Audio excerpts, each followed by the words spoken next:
What's up guys, my name is Brandon, and word on the street is that iOS 10.3.1 could very well be the last firmware to support the iPhone 5, which means we're coming very close to irrelevancy for the iPhone 5. So I did want to make a final farewell full review for the iPhone 5 in 2017. So the big question is, should I buy an iPhone 5 in 2017? And I'm going to answer that question in this video. And if you already have an iPhone 5, but you're just interested in seeing if 10.3.1 is worth the update, I did just recently make a video comparing 10.2.1 to 10.3.1 to see if it's any quicker. And you can check that video out right now. It's in the cards and also in the description. So the iPhone 5, I still remember to this day the unboxing video I made for this channel, unboxing the iPhone 5 and how thrilled I was. What's going on guys, it's Brandon here, BB's iPod Touch Up, and I have an unboxing of the brand new iPhone 5. I've been waiting on this thing all day from FedEx. And there we go. And yeah, this is definitely a lot lighter than my iPhone 4. You could see the bigger screen. But it was announced back in 2012, and it was the last time Apple used a 32-bit chip to power an iPhone, and that chip was the A6 chip. 2012 was also the last year and the last time that Apple used the home button as just a home button, and it didn't double as a fingerprint scanner for Touch ID. And if we compare the bodies of the 5 and the 5S, you can tell them apart mainly by the shape of the flash sensor on the back. You can see that it's circular on the 5, and it's more of like a longer, more vertical shape on the 5S. So that's one way I tell the 5 and 5S apart. And looking around the phone, you can see we have the volume rockers, we have the vibrate on-off switch on the left side, and of course we have the power button on the top right of the device instead of on the right side now like the newer phones. And of course on the bottom we have the headphone jack just to the left of the lightning port. So the iPhone 5 has a 4-inch Retina display with a resolution of 1136 by 640, so pretty weak, but that was pretty, decent back in 2012. But again, it's nothing amazing, but it also isn't terrible considering the age of this phone. Now if you're coming from a big plus size phone like maybe the iPhone 6 Plus and you're looking to downgrade to save some money or something like that,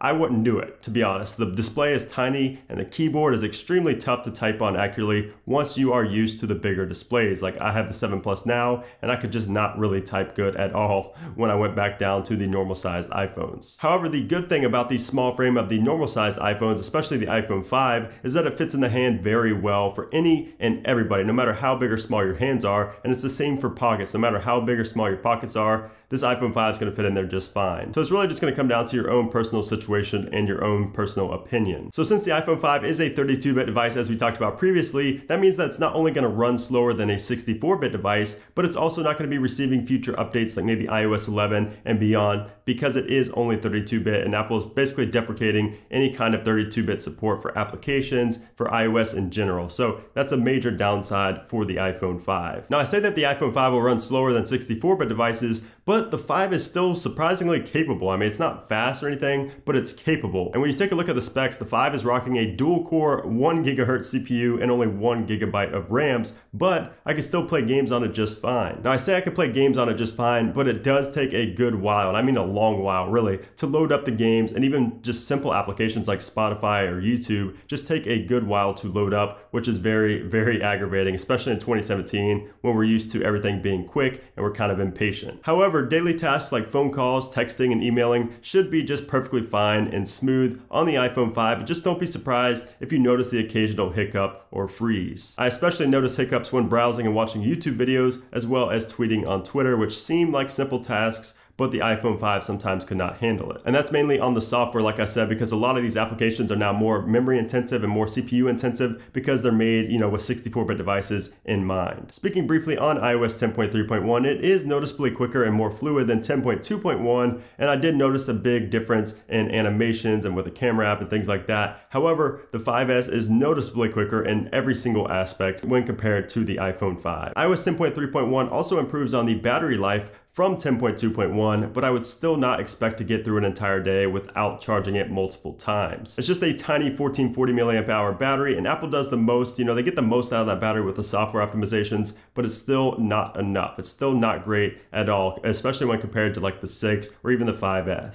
So if you do get an iPhone 5, I would definitely watch my top 15 battery saving tips for 2017 to get even more out of that small battery. As for the camera, the iPhone 5 rocks an 8 megapixel iSight camera and can record video at a standard 1080p at 30 frames a second. The iPhone 5's camera was a great improvement over the iPhone 4 and 4S, back in the day, but of course nowadays it isn't anything you want to be using for like your Instagram grid or, you know, taking pictures for Twitter or anything like that. Autofocus is also very slow on the iPhone 5, even when compared to the iPhone 5S. However, I will say if you are trying to get an iPhone 5 for like a dash camera or just a security camera in your house, I'd say it's a great option, and it's definitely a better option than the iPhone 4 or the 4S. In 2017, you can get a used iPhone 5 in pretty good condition for around 75 to 100 bucks on eBay or Craigslist. However, for just about 40 or 50 bucks more, you could pick up a used 5S in good condition. So I would definitely opt for the 5S over the 5 for such a small price difference. Now, let me tell you exactly why I would choose the 5S over the 5 in 2017. Number one, the iPhone 5S has a 64-bit chip, which means it will get all the future iOS updates, maybe not all, but at least, you know, iOS 11 and iOS 10.3.2, and it also runs all applications and just everything on the device quicker than the iPhone 5, which has the 32-bit chip. Number two, the iPhone 5S has better battery life than the iPhone 5, despite such a small difference to 1570 milliamp hours. Number three, the iPhone 5S has Touch ID. So you can use Touch ID, you can use your thumbprint to unlock your phone, which of course you couldn't do on the 5 because it did not have that fingerprint scanner. Number four, you have a better camera on the iPhone 5S and especially faster autofocus. And number five, the price. You can get a used 5S for about 50 bucks more than an iPhone 5, which makes it a no-brainer in my opinion. So I hope that answers the big question of this video. Should I buy an iPhone 5 in 2017? The answer is no. Go for an iPhone 5S instead. If you have a little bit more wiggle room and more of a budget, I would go for the iPhone SE over the 5S, the 6, and maybe even the 6S. The SE is a great phone for the price. However, after everything said in this video, if you are on the most shoestring of shoestring budgets and you cannot afford, you know, 50 more bucks to get an iPhone 5S,